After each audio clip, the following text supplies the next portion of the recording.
Hello.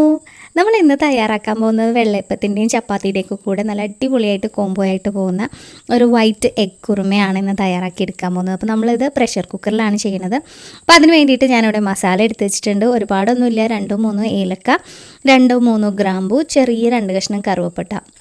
അപ്പോൾ ഒന്ന് കുക്കറൊന്ന് ചൂടാക്കി അതിലേക്ക് ആവശ്യത്തിന് വെളിച്ചെണ്ണ ഒഴിച്ചു കൊടുത്തിട്ട് ഈ മസാലകളും അതൊക്കെ ഒന്ന് മൂത്ത് വരുമ്പോൾ അതിലേക്ക് ഒരു 3-4 ചെറിയ സവാള എടുത്താൽ മതിയാവും കേട്ടോ. അപ്പോൾ സവാള ഇട്ടിട്ടുണ്ട്. അതൊന്ന് നന്നായിട്ട് മിക്സ് ചെയ്തതിന് ശേഷം അതിലേക്ക് ഒരു ടീസ്പൂൺ അളവിൽ ഇഞ്ചി വെളുത്തുള്ളി നന്നായിട്ട് ചതച്ചത് ചേർത്ത് കൊടുക്കുകയാണ്.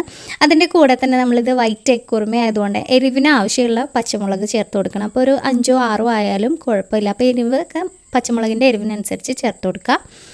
പിന്നെ അതിലേക്ക് ആവശ്യത്തിനുള്ള ഉപ്പ് കൂടെ ചേർത്തിട്ട് ഒന്ന് നന്നായിട്ട് മിക്സ് ചെയ്ത് ഇനി നമ്മൾ കുക്കർ ഒറ്റ വിസിലിനെ ഒന്ന് വേവിച്ചെടുക്കാൻ പോവാണ്.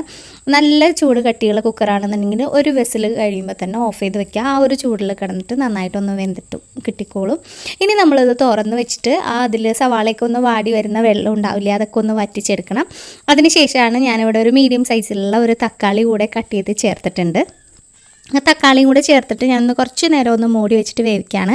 ആ ഒരു സമയം നമുക്ക് ഇതിലേക്ക് ഒരു 1/2 കപ്പ് അളവിൽ തേങ്ങയും ഒരു 2-3 ടേബിൾ സ്പൂൺ അളവിൽ കാഷ്യൂനട്ട് ഞാനൊന്ന് വെള്ളത്തിലിട്ട് കുതിർത്തിയിട്ടുണ്ടായിരുന്നു, അതുകൂടെ ചേർത്ത് കുറച്ച് വെള്ളവും കൂടി ചേർത്ത് ഇതുപോലെ ഒന്ന് അരച്ചെടുത്തിട്ടുണ്ട്.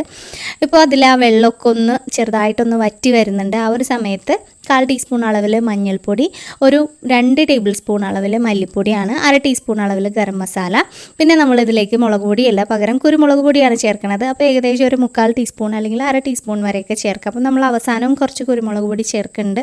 അതുകൊണ്ട് തന്നെ ഞാൻ ഈ ഒരു സമയത്ത് 1/2 ടീസ്പൂൺ മാത്രമേ ചേർത്തിട്ടുള്ളൂ. അപ്പോൾ പൊടികളൊക്കെ ഒന്ന് നന്നായിട്ട് മിക്സ് ചെയ്തതിന് ശേഷം ഇതിലേക്ക് കുറച്ചധികം തന്നെ കറിവേപ്പില ഇട്ടാലും നല്ലൊരു ഫ്ലേവറാണ് കിട്ടുന്നത്.